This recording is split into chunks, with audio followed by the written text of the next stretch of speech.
Nere mala kenyam ka nas diale content barwanye lingwaseme biya kamal ka no online TV channel. Anda manduni sham kosnyak malaya nung rayne gwaseme. Bana racha ka Quirington content chitwok dio je kondial chi content ka ngaitin. Report me mi ba ladya ka do badan en cheben keja. Chi kondial ngaje no chire nyal che bokre dwaran kare nyal che damage mi di che ja course che mandan ngai kona. Bana rajba ka kwi dwaran ne gambella tadan ungwan ken geja bantin kon lar ko bana kalinga yo kenam gwaseme muku koran update katin kona tuok kon dial chan teke ngej kemi jeke chi tuok pan kalankan karun wang wat mishet ke tawel karun wang rige chi tuok tin ngai kon diale rege chitu ka be ka kor gwade dane shi kume SPLIO chikan wat chikan kef wat chaje kef chirmandan ngai kona wat chaje kef kume SPLIO ka kore me shawat chaje kef chikume SSPD ap charen mobilize ne de kontila nuere tin chunkel ke kume kirme yadit shukana gorno bikan Keren yal bikana jak shenge dana chaga ju ke je chikon dialanen but after that no kachanya dangrod bangwan kajan pai wero to kontine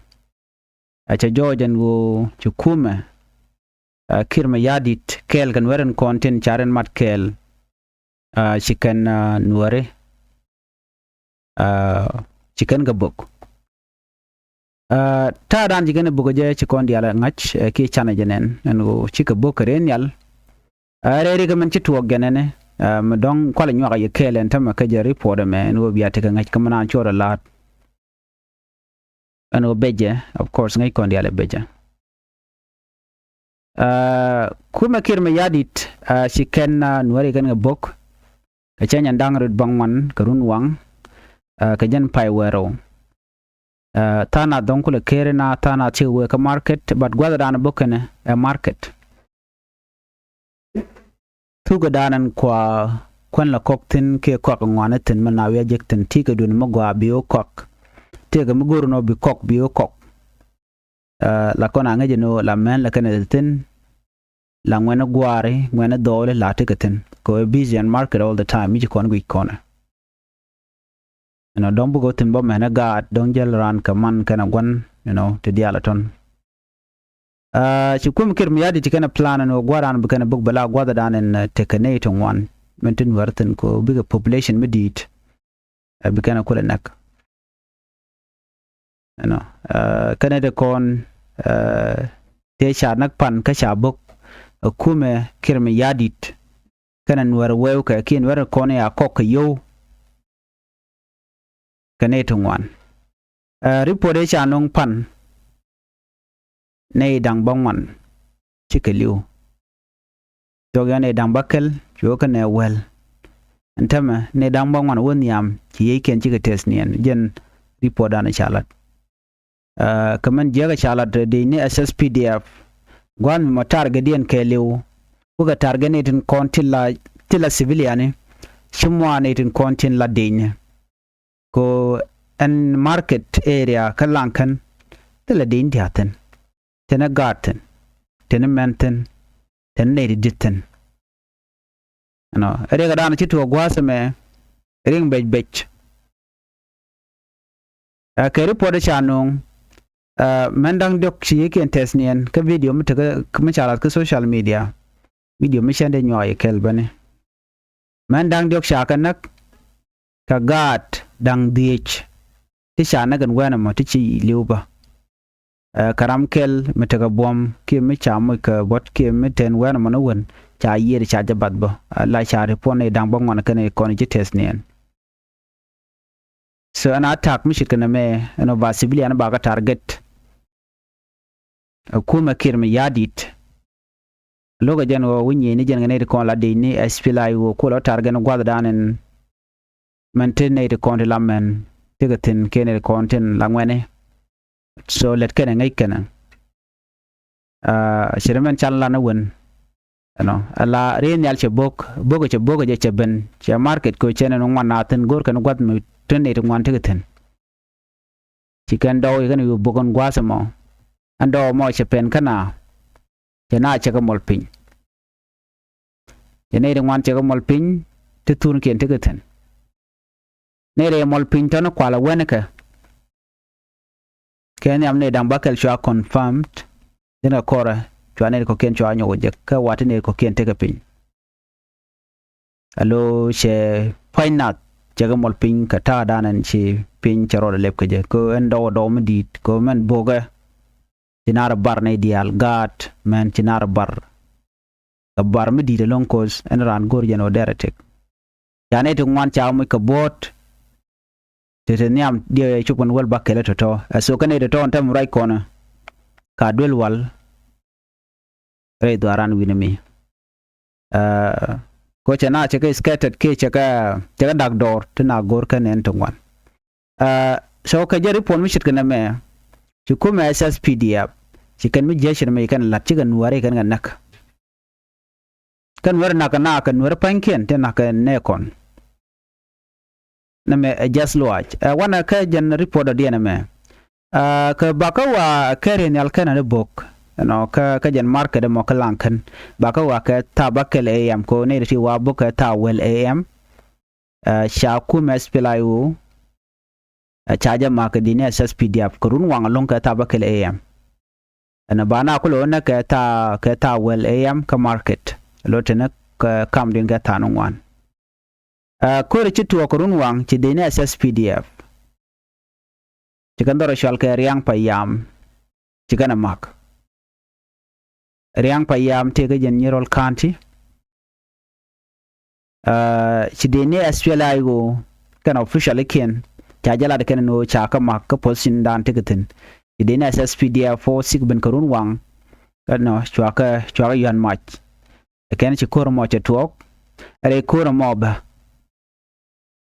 chane dangro ka dine SPLI go chakanak tin SPLI go dangro chakanak kane dang want to ka bot kaka she de ne SPLI o chikana claim no ne na ke chikana lat no chikana de ne dang DH ke de ne SSPDF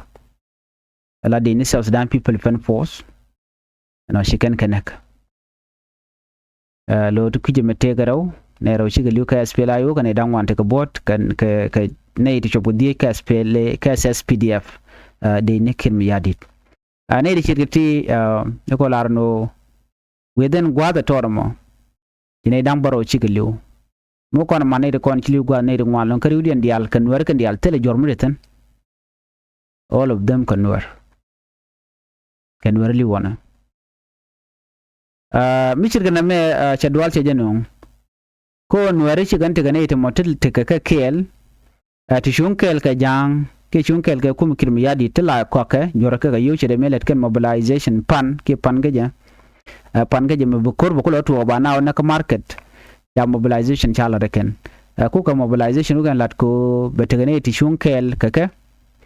no ka ngwanten content re which ka lo no lan so na me mi chitwo kinede ti shikeliu ka janta da na shanen ke betrayal mishala den werkon ichunkel ke kume morai ke kin me yadit ne kon tiken kerek de ko larano ko mele yen ya mat ke jor gwan manak yetin ne me shade gujeno mogwa ki mi medene dial de ken nok jalla no radio gono yen randun mi chewe jagalong shwale je nyore je mi de kajrar balarana palke ko teke yodo bonung ya ber chemane na bike yu chonga je kel chit ke utkel morach ka kanere kon largo mobilization jen county commissioner pa kwan ka de ne de ko SPLAIG ajogo na de no doran lo ko jen wo betega dol wal bana retten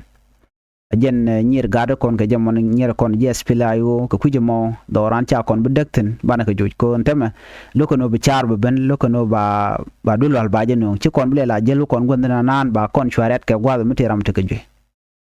mi jeni guji je ne me siyasa ke politik jen latke anwar yala kone na mu ke yo kir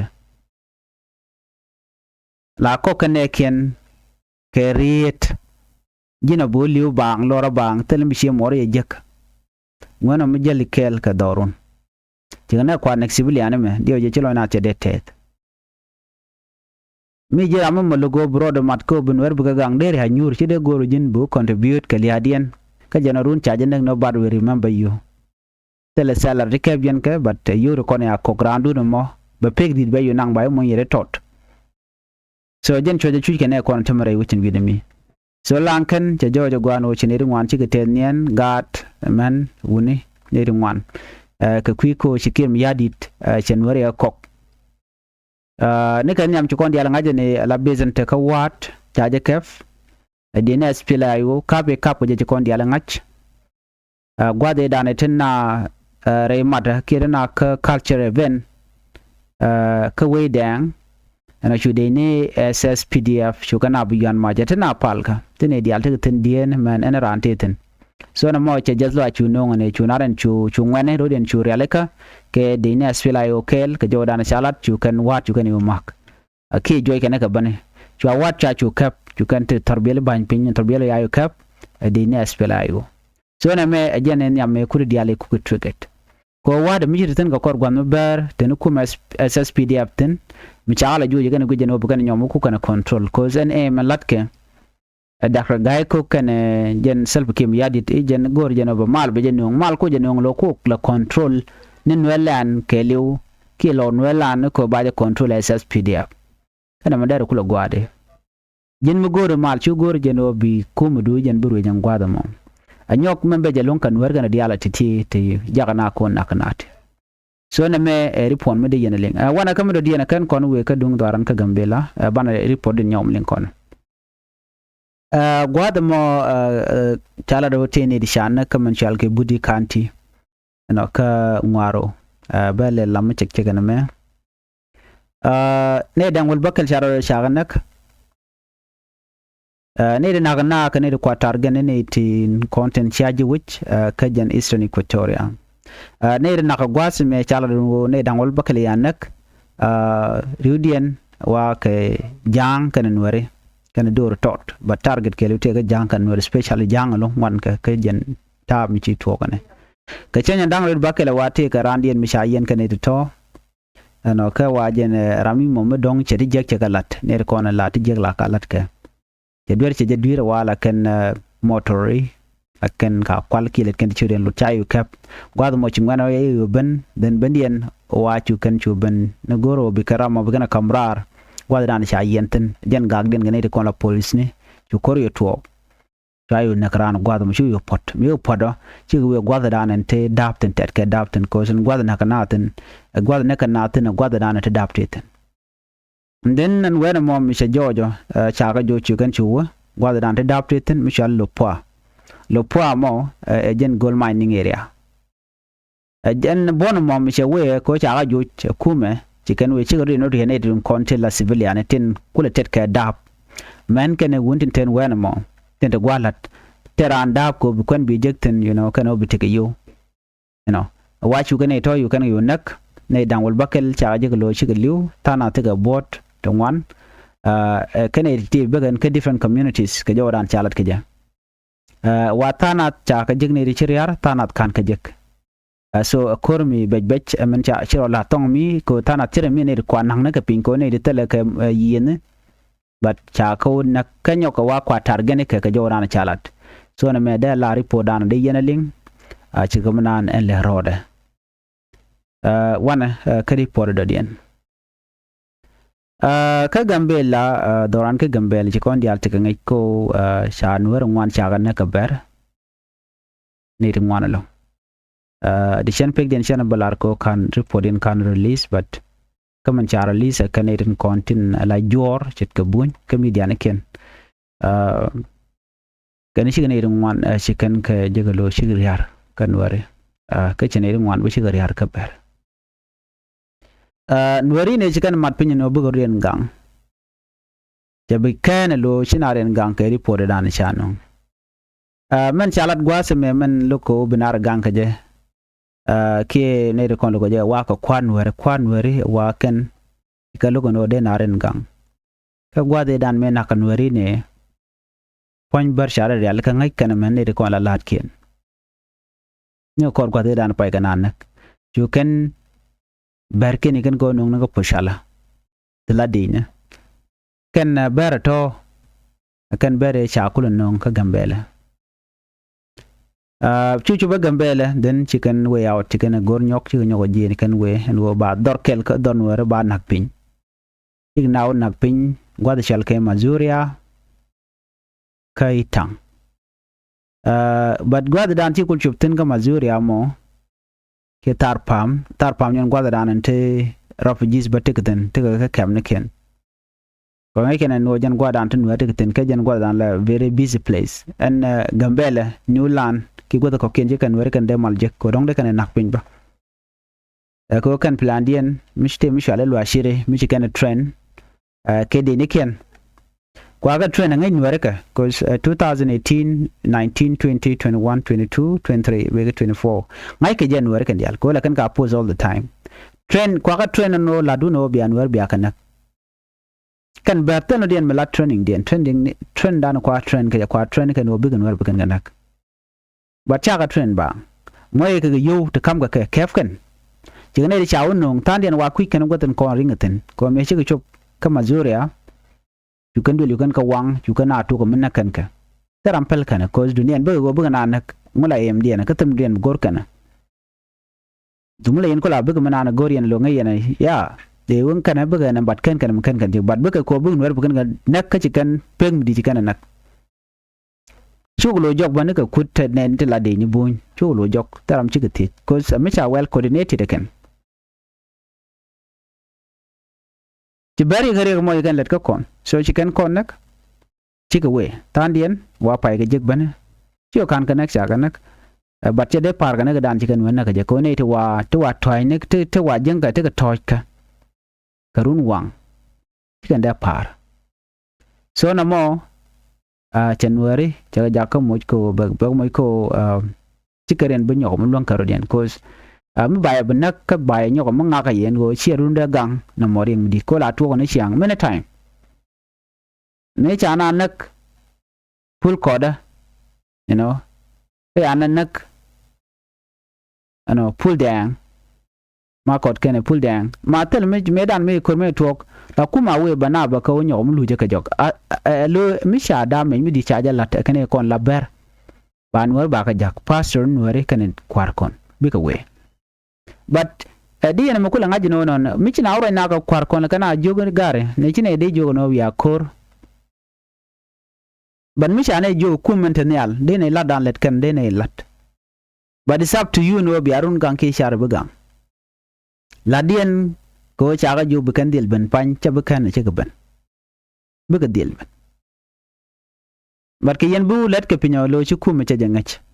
ko kane te mon la kwar yo mishran mi cha ju wor ba we ko che order cha tup che bele che blok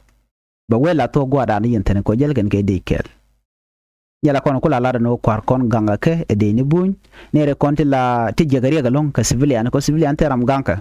chang na duop kana lep ngai kon diale cause da duop dana kati kumete ten kumande duop de jelep wodi order kana kon ngun ko order chabe ka kwere rawde ne his excellency dr galaron but be ka ba ka ramadan president alimito jaram nan te power ko ba do ba jelep but still chena mo che jelelet ko jaram nan te order dere kule lebdi je de no jere ngai kon no ripone dial jen ka kuma chicken we chicken jen kan ware so any information michaling la jana information meteka gap che tok tarake liwa chak tarake liwa kach inar ko bekan tara uruk ber chicken organize men diena ken ne kon ngot widien ngora te pin kan ware ku ken na me cha tara cha ya le ka ber no banat ba kanak ko shol kan ware no care of refugees jana da wida jol kan wera no shamu da shaja mach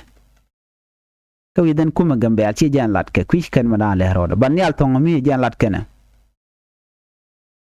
ko ber jan tadi na ne mera me kwish am ber no ber de kene ti kwish kan wak te ken la lat ken bang me bana bi ke liuten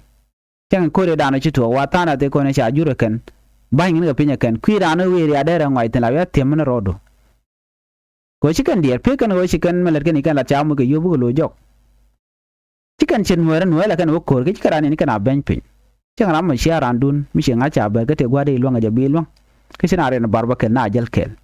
bat ke ke ne de mala kan dak pin we den mi chikan meler ken kan la ba sha up to you jara mo ku ngoi kan ngoi du is up to you chi ngo ja mu gorje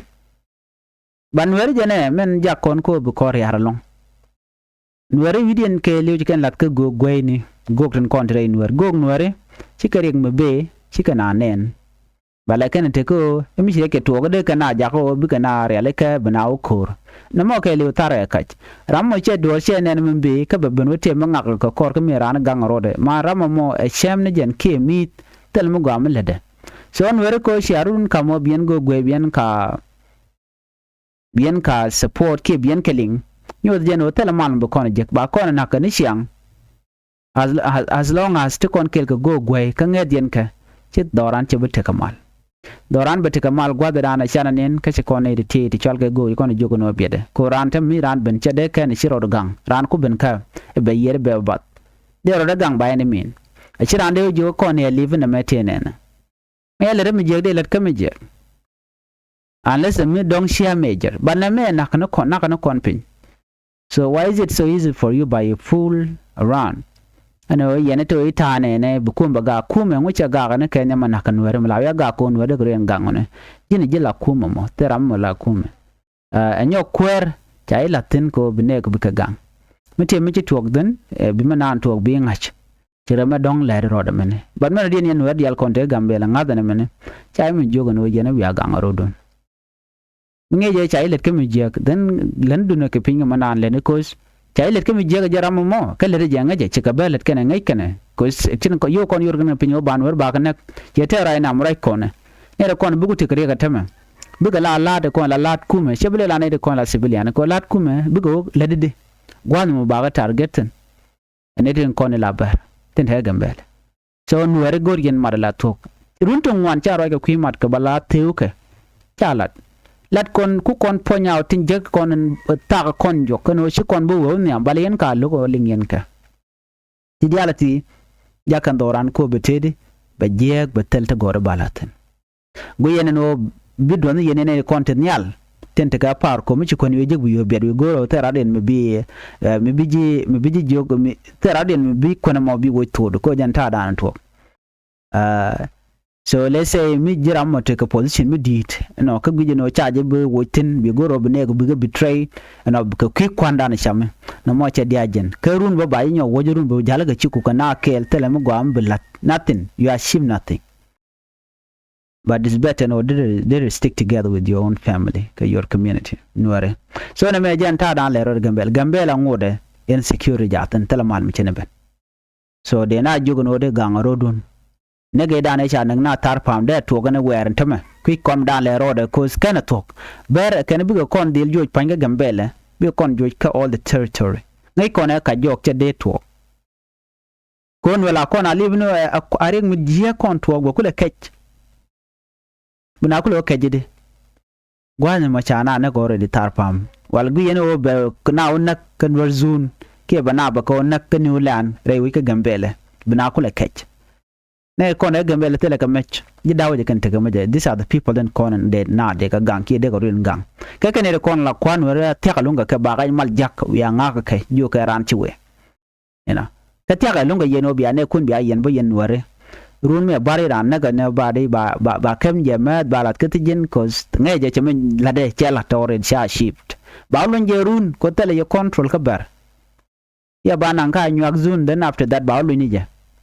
bay joku ten wena mokorun chibele bena gambel ko don de nan jin ware ka jana chen nam charam di chenak yen chwali melia gore jano di yen ak tam dun terara din mi bi jogo no to dorun real jeka so na me jen ndana gore de nyaka kon kel ane bana jeka la roden ke report den bi atamal